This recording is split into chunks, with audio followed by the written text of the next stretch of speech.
Tere! Käesolevas loengus me käsitleme suuremate molekulikogumite modelleerimist, kui kogu meie senine nii kvantkeemia kui ka arvutuskeemia kursus on keskendunud põhiliselt üksikmolekuli modelleerimisele. Võib-olla mõnel juhul on meil olnud 2 molekuli ühes süsteemis, juba sedagi kutsutakse kvantkeemias supermolekuliks. Aga täna vaatleme natukene suuremaid süsteeme, mis võivad koosneda siis sadadest tuhandetest või isegi miljonitest üksikmolekulidest. Põhineb see peatükk Christoph Krameri õpikul Essentials of Computational Chemistry, muideks raamat, mida soovitan kõigil tõsiselt kvantkeemiaga tegelejatel ka vähemalt laenutada, sirvida ja soovitavalt lugeda. Ja alustame tähelepanekuga, et seni me oleme ka põhiliselt keskendunud geomeetria mõttes energia miinimumidele. Olekule, kus meil on molekul siis põhimõtteliselt 0 Kelvini juures, võime sinna küll juurde arvutada 0 võnkumiste energia. Lisaks oleme ka natukene vaadanud aktiveeritud olekuid, aga me ei ole tegelikult sisuliselt arvestanud asjaoluga, et toatemperatuuril molekulid võnguvad küllaltki arvestatavalt ja samuti paindlikud molekulid omavad erinevaid konformatsioone, võivad olla lausa erinevate konformeeridena, aga kui seda ka mitte, siis selline miinimumile keskenduv lähenemine tegelikult võiks öelda, et on natukene ehk isegi ühekülgne. Kui me tuleme veelgi suuremate molekulide, näiteks biomolekulide juurde, siis me üldse ei saa sageli rääkida ühest kujust või ühest struktuurist. Kui meil on reaalne aine kusagil katseseadmes või katseklaasis, siis erinevad molekulid ongi tavatingimustel erinevates konformatsioonides. Meil on terve rida biomolekule, kas või näiteks see, millel nägemine toimib, kus konformatsiooni muutus ongi osa selle molekuli bioloogilisest funktsioonist. Ja selles mõttes me võime teatud mõttes isegi käsitleda neid kui erinevaid molekule, aga põhimõtteliselt keemia on traditsiooniliselt harjunud ütlema molekul ka sellisel juhul, kui on tegemist erinevate konformatsioonidega praktikas. Kui meil on suur hulk molekule, mis võivad olla erinevates ka konformatsioonides, siis reaalsel katsetingimustel enamasti on mingi statistiline jaotus. Mingisugustes olekutes, mingites konformatsioonides on molekulid tõenäolisemalt ja teistes siis vähem tõenäolisemalt. On olemas terve statistiline termodünaamika, mis võimaldab neid tõenäosusi arvutada sõltuvalt siis selle süsteemi energiast ja on selliste süsteemide modelleerimisel ja nende käsitlemisel üks mõiste nimega ansambel, mida isegi natukene erinevalt käsitlevad erinevad autorid. Aga üks viis seda käsitleda on siis teatavate tingimuste kogum. Enamasti kasutatakse siis vastavaid lühendeid, näiteks PVT tähendab seda, et on meil konstantne rõhk, konstantne ruumala ja konstantne temperatuur. Teine selle ansambli mõiste käsitlus, mis on ka väga levinud, on siis mingi konkreetne kogum molekule või ka ühe süsteemi erinevaid olekuid, mille puhul kõigil on siis üks sama rõhk, temperatuur ja ruumala näiteks selle PVT ansambli korral. Ja selliste ansamblite äramainimine on sellist tüüpi analüüside korral, nagu me käesolevas peatükis räägime, enam-vähem sama elementaarne kui kvantkeemias on näiteks baasikomplekti äramainimine, ehk see on midagi väga põhilist, mida iga kord fikseeritakse ja iga kord kirja pannakse, et millised suurused hoitakse läbi kogu vaatluse, läbi kogu selle uurimuse konstantsena. Klassikalises termodünaamikas me tavaliselt iseloomustame oma süsteemi rõhu, ruumala ja temperatuuriga.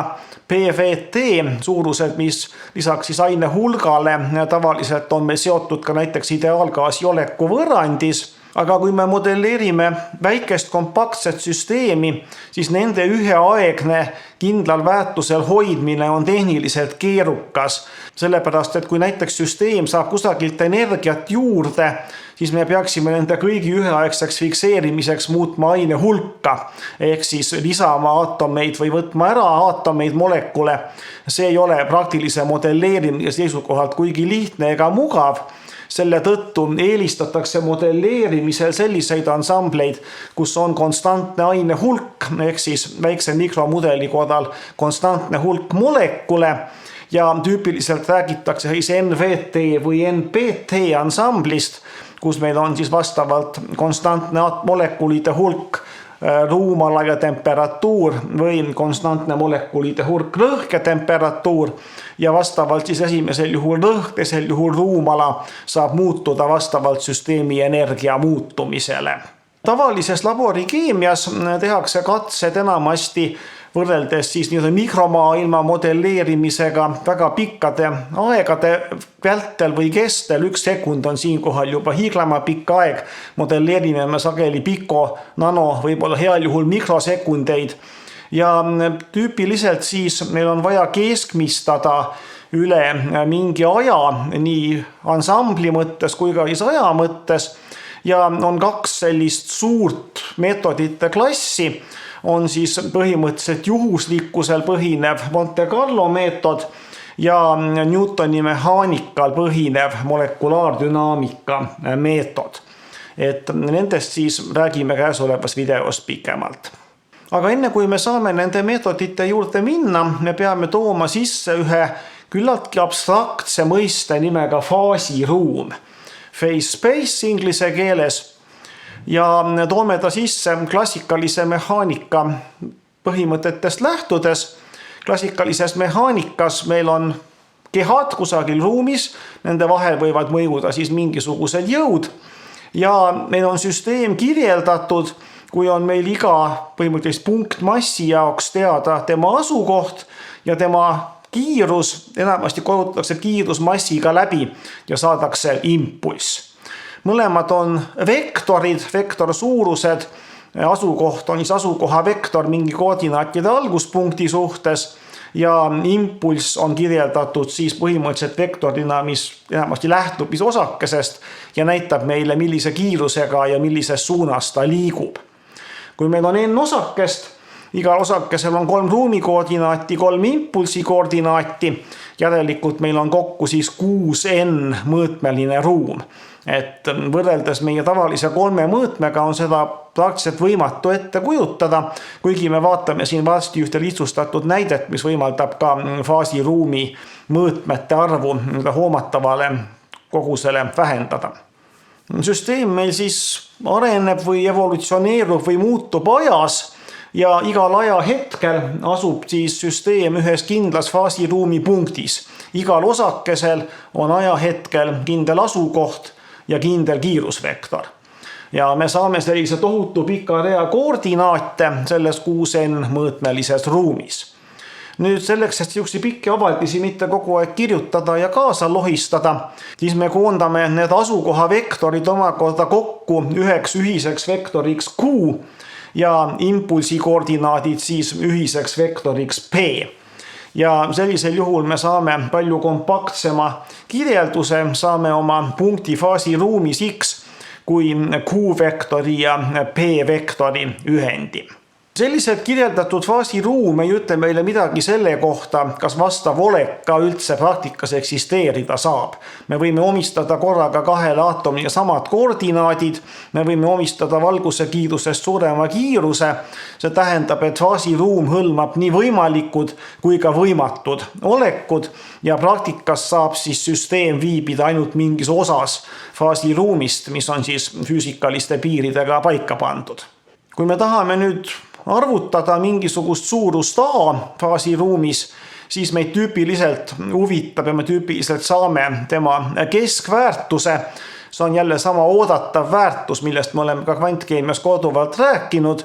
Kas paneme selliste spetsiifiliste nurksulgude vahele ja seda me siis saame, kui me integreerime üle kogu faasiruumi jällegi siin on see ühekordne integraali märk, tegelikult on siis tegemist paljukordse integraaliga ja määratud integraalidega üle siis vastavate suuruste realistlike muutumispiirkondade. Ja peame korrutama selle suuruse väärtuse antud faasiruumi punktis, mis tähendab see suuruse väärtuse juhul, kui osakesed asuvad mingisuguses konfiguratsioonis ja liiguvad mingites kindlates suundades.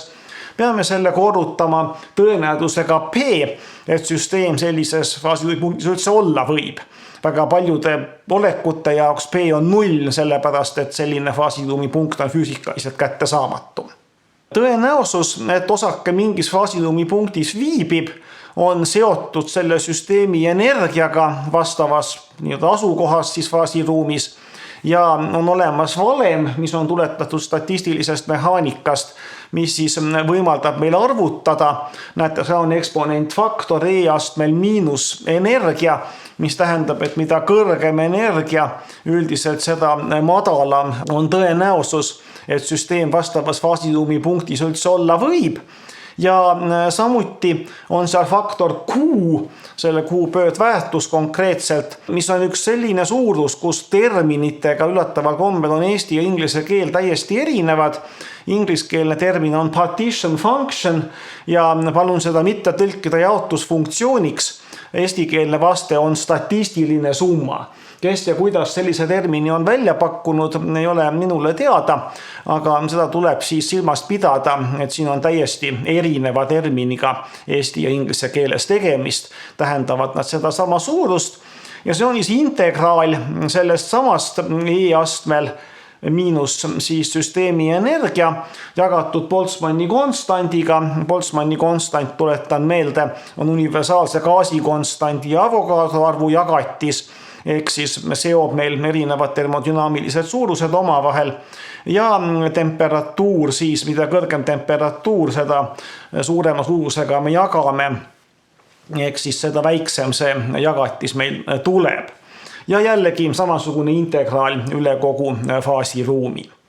Tegelikult statistilise summa ümber on ehitatud väga suur osa statistilisest termodünaamikast, mida me siinkohal ei vaatle, et võime antud kontekstis, meie aine kontekstis võtta seda kui normaliseerimiskordajat, kuigi tema füüsikaline sisu ja rakendused on tegelikult palju laiemad. Nüüd seda integraali 7,5, mis annab meile suuruse A keskväärtuse, praktiliselt integreerimise teel leida ei ole võimalik, võib-olla mingite ülilihtsate mudelsüsteemide jaoks ja praktikasse leitakse siis arvutuslikult numbriliselt vastava modelleerimise tulemusena.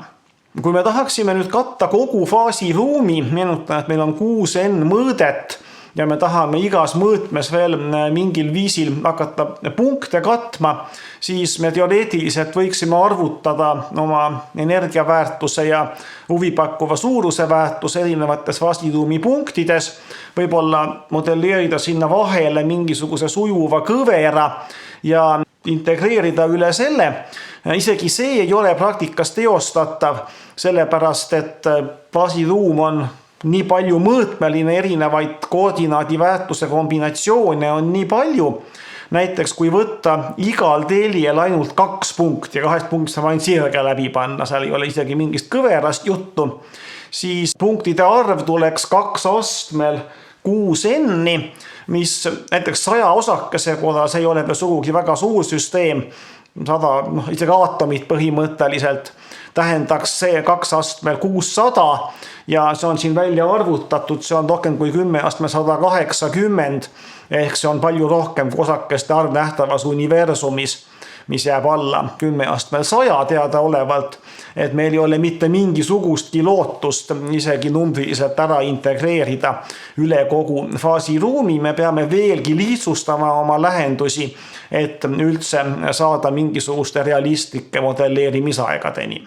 Kui me nüüd aga vaatleme põrandit 7,6, mis annab need tõenäosused, siis suurema energiaga punktid tänu sellele eksponendile ja miinusmärgile omavad väga väikest tõenäosust, väga väikest kaalu ja meil on siis eesmärk leida selline meetod või meetodiid või algoritmid, mis tagaks meile, et me uurime ainult olulisi punkte faasiruumis, ainult neid osi faasiruumis, mis võivad ka reaalsuses selles modelleeritavas süsteemis ette tulla. Meil ei ole mõtet tegeleda selle faasiruumi osaga, kus süsteem kunagi viibida ei saa, kus aatomid on teineteise sees või kus kiirused on ebafüüsikaliselt kõrged või midagi muud selle taolist.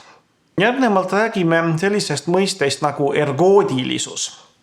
Oletame, et meil on mingisugune algoritm välja mõeldud, mis meie süsteemi näiteks erinevaid olekuid või konformatsioone genereerib, alustab mingist olekust, mille tõenäosus on suur, mille P on suur, mis tähendab, et ta on tõenäoliselt mingi madala energiaga, energia miinimumi läheduses olev asend või faasiruumi asukoht ja genereerib siis mingi trajektoori.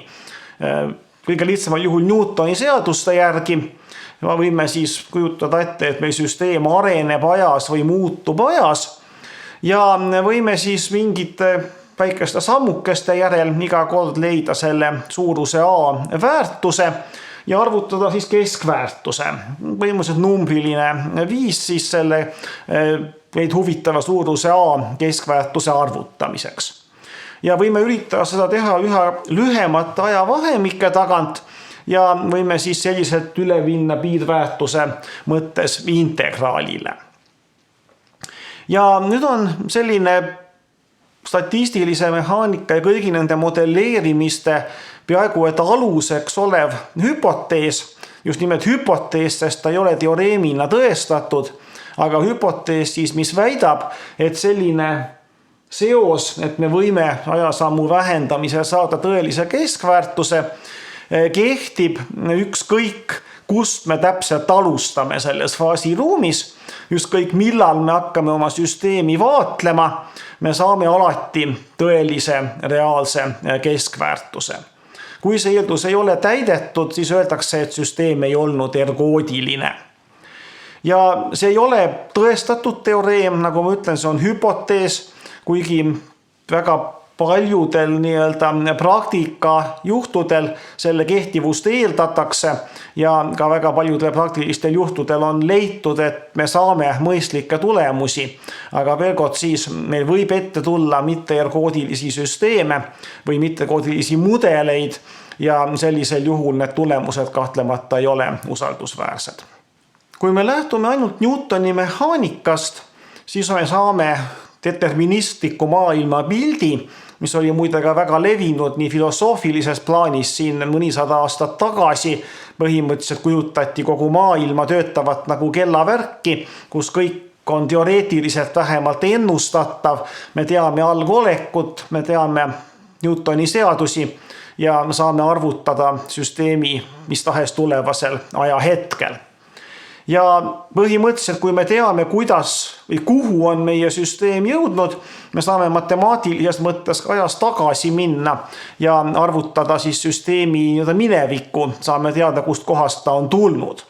Põhimõtteliselt meie süsteem siis võib areneda, osakesed võivad põrkuda, kiireneda, aeglustuda ja nii edasi, aga tervikuna süsteem läbib mingi trajektoori faasiruumis. Ta on siis selline paljumõõtmeline kõver, mis siis võimaldab põhimõtteliselt kirjeldada kõigi osakeste üheaegset liikumist kõigis tema aspektides. Seda on jällegi võib-olla keeruline meil ette kujutada, sest see on paljumõõtmeline ruum, aga vaatame siin ühte lihtsat näidet, see on Wikipedia joonis, harmooniline oscillaator, või tegelikult siin joonisel on ta veel pendel. Näete, seal vasakul servas on siis pendel, mis põhimõtteliselt siis võngub ja erinevat värvi täppidega tuleb siis vaadata neid seoseid. Kõigepealt pendel, kui ta võngub, siis kui ta on vasakpoolseimas asendis, siis vastab sellele punasele täpile ja ülejäänud joonise osades on samamoodi punase täpiga kujutatud ja kui ta on nüüd jõudnud teise äärmusesse, siis on meil kollane täpp ja vahepeal, kui ta läbib seda miinimumpunkti, siis on meil vastavalt roheline ja sinine täpp. Nüüd joonise keskosal on siis siinuskõveratega näidatud see, mis algab keskelt selle sõna magnitude juurest. See on siis kiiruse kõver, Näete, kui ta on parasjagu äärmuses, on kiirus hetkeks 0, siis ta hakkab kasvama, kiirus on kõige kõrgem tipus ja siis läheb vastavalt uuesti läbi 0 kollases punktis, kui ta on jõudnud teise äärmusesse ja kordab siis juba vastassuunas jällegi läbi maksimaalse kiiruse täpselt vertikaalasendis ja jõuab tagasi uude tsüklisse. Asukoht seevastu on täpselt vastupidi, meil on äärmuslik asukoht, antud juhul siis kõige vasakpoolsem peaks siis vastama minimaalsele koordinaadile, eks ju, näete, see punane punkt on seal kõige all ja hakkab nüüd siis siinust mööda niimoodi meil käima ja hetkel, kui ta on täpselt keskel, kiirus on maksimaalne, aga asukoht loeme siis selle 0-iks ja siis ta hakkab minema teisele poole, et ta on niimoodi faasinihkega täpselt siis pool võnget ja samamoodi muide kineetiline potentsiaalne energia ühel juhul siis äärmuslikes lahendides on ta maksimumis, on kineetiline 0-is ja vastupidi keskel siis. Ja nüüd siin kõige paremal pool ongi meil siis faasiruum või nagu on faasiportree, nagu on selle joonise autor seda nimetanud, kus meil süsteem käib nüüd ringi mööda. Need kaks siinust, kui me paneme nad kahemõõtmelisele joonisele, siis meil süsteem käib ringi, näiteks selles punases punktis, kõige vasakpoolsemas punktis on siis asukoht on maksimaalne ja kiirus, mis on vertikaalteljel, on 0 ja nüüd siis sujuvalt ta läheb edasi, jõuab sinna ülemisse rohelisse punkti, kus kohas meil kiirus on maksimaalne ja asukoht on 0. Nüüd tuleb tagasi, pendel võngub tagasi või hakkab võnkuma teisele poole miinimumist, jõuab siis teistpidi äärmuslikku positsiooni ja kiirus 0-iks ja tuleb siis alt kaarega tagasi. Ja selliselt käib ta meil ringi mööda, see süsteem, et võite rahulikult siin pooleks video pausile panna ja selle mudeli läbi mõelda, sest see on võib-olla kõige lihtsam faasiruum, mida me saame siin kujutada. See on ainult kahemõõtmeline ja saate need seosed omale läbi mõelda. Kõik trajektoorid faasiruumis vastavad siis ühele kahest võimalusest. Tüüpilised trajektoorid on sellised, et nad kunagi ei lõiku. Sellepärast, et kui tuleks meil kaks faasiruumi trajektoori kokku ja läheks siis uuesti lahku, siis me saaksime sellise oleku või sellise punkti, millel oleks kaks erinevat minevikku ja kaks erinevat tulevikku. See ilmselt ei tundu mõistlik.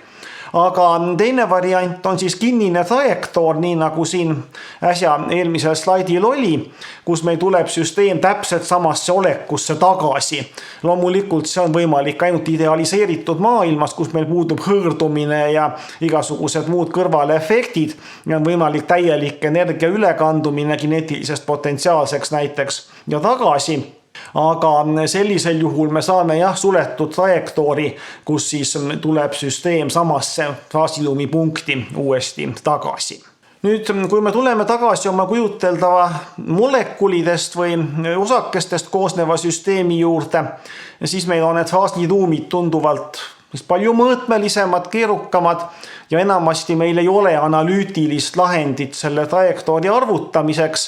Üldiselt isegi Newtoni mehaanikas juba alates 3 kehast gravitatsiooniväljaga ei ole ühest lahendit olemas, on ainult väga-väga täpsed lähendused, mistõttu muide ka näiteks päikesesüsteemi ennustatakse suurusjärgus võib-olla miljard aastat ette, aga sealt edasi enam ei ole võimalik päris täpselt ennustada, sest et meil ei ole piisavalt täpseid lähteandmeid ja pikas perspektiivis on ka Newtoni mehaanikas kõik süsteemid kaootilised, aga mõistlike ajavahemike jaoks töötab see väga hästi. Ja kui me võtame siis Newtoni mehaanika, siin on 2 põhivalemit, eks ju, impulss on m korda v, jõud on m korda a, siis me saame kasutada juba Euleri nimega, kuulus matemaatika nimega muide väga palju asju seotud, siis Euleri lähendust. Saame arvutada siis uue asukoha Q ajahetkel t plus delta t, kui meil on teada nii impulsid kui asukohad siis ajahetkel t.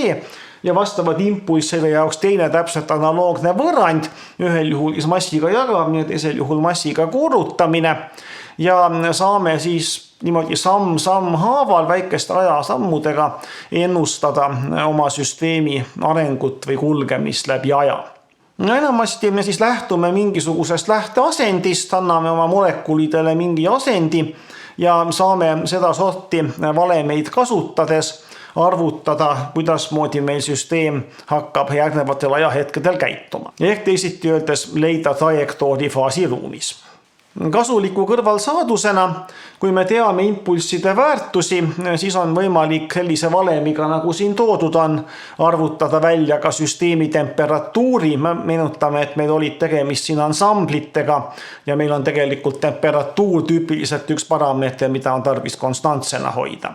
Euleri lahenduse valemites on meil sees siis ajasamm delta t ja kuna me ei arvuta mitte pidevalt, vaid arvutame diskreetselt mingite sammudega, siis tegelikult meil areneb see süsteem ka mitte mööda sujuvat kõverat, vaid mööda sellist teatavat siksakki, mis siis paremini või halvemini lähendab süsteemi muutumist ajas ja faasiruumis. Ja me peame siis hoidma oma modelleerimise parameetrid ennekõike selle ajasammu võimalikult siis väikese või vähemalt optimaalse, et meil ei toimuks päris kõverast liigseid kõrvalekaldumisi, muidu meil võivad sattuda näiteks molekulid üksteisele liiga lähedale, tekivad suured jõud, siis nad lendavad jällegi hooga eemale ja me hakkame liikuma faasiruumi sellistest piirkondadest, mis tegelikult on liiga väikese statistilise kaaluga, ehk me teeme tühja tööd, me ei käi selles osas faasiruumist, kus süsteem tegelikult võiks viibida.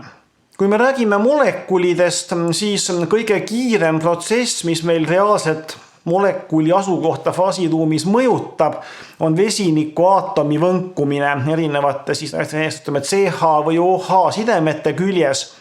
Ja see siis paneb paika meil ajasammu, mis realistlikult ei saa olla palju pikem kui 0,1 femtosekundit. Femto on siis 10 astmel -15, piko on 10-12, sealt 1000 korda suurem ühik. Et see on ikkagi erakordselt lühikene ajavahemik ja kuna me peame nii väikese sammuga integreerima, siis see põhjustabki tihti ka nende arvutuste suure mahu ja selle, et me ei saa väga pikki ajavahemikke modelleerida. See õpik on nüüd võib-olla juba üle 10 aasta vana, et siin on öeldud, et maksimaalselt suudetakse teha umbes 10 nanosekundit. Võib-olla on tänapäeval need ajad natukene suuremaks läinud seoses arvutite võimluse kasvuga, kuigi pigemini teistpidi võib olla mõistlikum suuremat süsteemi modelleerida, rohkem näiteks solvendi molekule hõlmata või mida iganes. Et see on siis piisavalt lühikene aeg, et mitmed biokeemias huvi pakkuvad nähtused nagu valkude õige struktuuri omandamine, need siis on palju pikemad, need mõõdetakse millisekundites, seda näiteks sellise meetodiga modelleerida tänapäeval siiski veel ei õnnestu. Nüüd Euleri lahendus kõlab küll paberil või ekraanil väga ilusana, aga tegelikult on temal omad matemaatilised ja võib-olla ka praktilised rakenduse seisukohalt puudused. Ja on siis leitud palju alternatiivseid algoritme, inglise keeles on siis propagation algoritm, kuidasmoodi meil nii-öelda siis levib see jõud ja energia süsteemis. Ja siin on mõned näited, need on juba ka kusagil eelmise sajandi siis 3. veerandist pärit, sugugi mitte enam väga uued, on siis Verlet algoritm, mis siis kasutab nii jooksvaid kui ka eelmise punkti asukohti ja kiirendusi, mitte kiirusi otseselt ei arvutata. Nii et kui meil on võimalik näiteks vältida temperatuuriga arvestamist, siis kasutatakse Verlet algoritmi. Siis on olemas niinimetatud konnahüppe-meetod, leapfrog, kus siis arvutatakse mitte üheaegselt asukoht ja impulss, vaid vaheldumisi. Ühest punktis me teame ainult impulssi, teisest punktis me teame ainult asukohta. Selgub, et see siis on jällegi efektiivsem, aga nüüd me ei tea ühelgi konkreetsel ajahetkel oma asukohta faasiruumis. See võib jällegi mõningatel juhtudel probleeme tekitada. Siis on siin veel üks nimetus mul ära toodud prediktor-korrektor meetod ja neid on teisigi veel, kui teil peaks reaalselt olema huvi ja vajadus selliseid meetodeid kasutada, siis tasub tutvuda, mida konkreetne tarkvara näiteks pakub ja lugeda ka vastavalt teoreetilist tausta. Kui me tahame arvutada pikemaid ajavahemikke kui siin paar slaidi tagasi toodud nanosekundid, siis on üldiselt kasutusel selline võte, et need samad kiired võnkumised ära fikseerida või külmutada, lugeda, et need meil ei ole piisavalt huvipakkuvad. Saame sellega vähendada faasiruumi koordinaatide arvu, sellega seoses siis ka kasutada pikemaid ajasamme, sest need kõige kiiremaid võnkumisi me sellisel juhul üldse ei modelleeri. Nagu ikka, see muudab meie mudeli veidi ebatäpseks, aga võimaldab teha asju, mida täpsema mudeliga lihtsalt teha võimalik ei ole. Vabadusastmete fikseerimine sõnadesse kõlab lihtsalt, aga praktikas see ei pruugi nii lihtne olla. Üks selline algoritm kannab nimetust Shake. Ma siin ei hakka tema detaile tutvustama, jällegi see on üks koht, kus te vajaduse ja soovi korral võite ennast iseseisvalt täiendada. Ja samuti üks nüanss, mida juba ammu tähele pandi, Newtoni 3. seadus, kui meil keha A tõmbab või tõukab keha B mingi jõuga, siis on see ka vastassuunas täpselt sama palju ja selle tõttu, kui me kahe keha vahelist jõudu arvutame, siis me saame selle kohe kahte kohta juurde liita või vastavalt maha lahutada, et see siis vähendab kahekordselt kõigi arvutuste mahtu. Täpselt nii nagu kvantmehaanikas me võime näiteks solventi või mingit muud ümbritsevat keskkonda modelleerida molekul ja aatom haaval, aga võime seda vaadelda ka kui kontiinumit ja seda nimetatakse siis vastavalt ka siin kontiinumi mudeliks ja üldist meetodit stohastiliseks dünaamikaks. Ja siin on jällegi terve hulk matemaatilisi meetodeid, kuidas moodi siis selle kontiinumi mõjuga süsteemile arvestada, nii et ta ikkagi meil mõistlikke faasiruumi piirkondi läbiks. Kõik see, mida ma seni rääkisin, puudutab siis molekulaardünaamika meetodit, mis kirjandusse vaadates tundub, et on üldiselt levinum, sest ta võimaldab ka uurida näiteks mingit reaktsiooni või mingi ensüümi töötamise dünaamikat. Aga selle kõrval on edukalt kasutusel ka alternatiiv, Monte Carlo meetod, nagu siis see nimetus tõenäoliselt juba midagi ütleb, on siin tegemist juhusega või juhuslikkusega. Ja sellisel juhul osakeste vahelisi jõude ei kasutata järgmise faasiruumi punkti jõudmiseks. Teoreetiliselt või põhimõtteliselt võiksime genereerida täiesti juhuslikud osakeste asendid, aga sellisel juhul oleks meil väga kõrge energiaga enamik konformatsioone. Jällegi me võiksime sattuda osakesed siis üksteise sisse, me satuksime faasiruumi ebatõenäolistesse piirkondadesse. Ja selle tõttu kasutatakse algoritme, mis võib-olla esmapilgul isegi natukene meenutavad molekulaardünaamikat. Me lähtume mingisugusest suhteliselt mõistlikust faasiruumi piirkonnas olevast alggeomeetriast ja teeme selles ainult väikesi muutusi, aga nende muutuste suund ei ole siis dikteeritud mitte osakestele mõjuvatest jõududest, vaid on põhimõtteliselt juhuslik. Ja et nüüd jällegi me ei rändaks kiiresti kõrge energiaga ja ebatõenäolistesse faasiruumi piirkondadesse, siis arvutatakse iga uue potentsiaalse konfiguratsiooni jaoks välja samasugune eksponentsiaalne faktor, nagu meil esines seal juba keskväärtuse ja statistilise summa valemites. Ja võrreldakse seda siis teatava juhusliku suurusega, mis jällegi genereeritakse.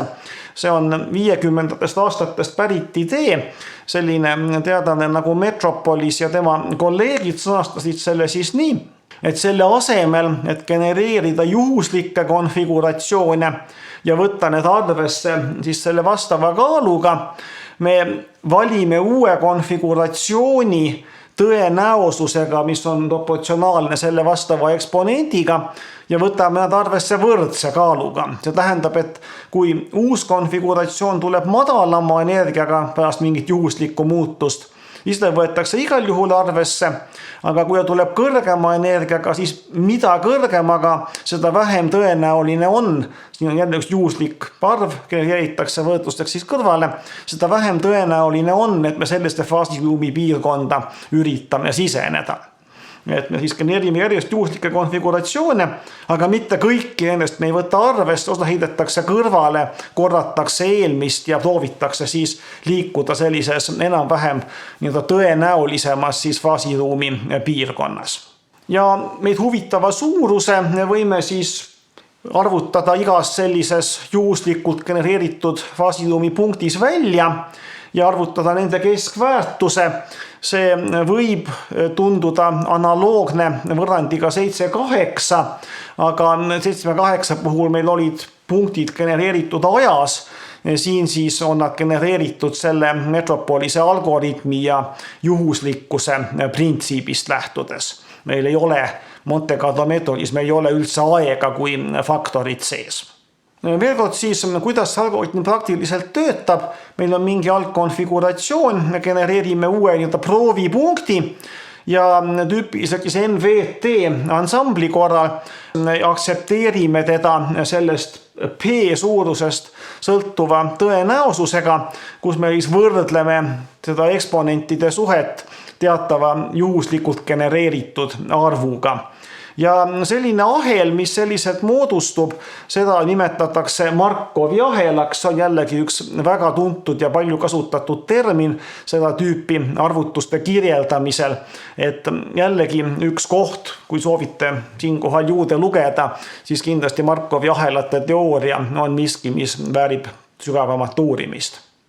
Ja me peame siis vaatama, et me nihutame korraga oma osakesi või võib-olla ka ainult ühte osakest siis nii palju, et me suhteliselt suure tõenäosusega ei satu liiga kõrge energia juurde või ei satu siis ebatõenäolisse faasituumi piirkonda.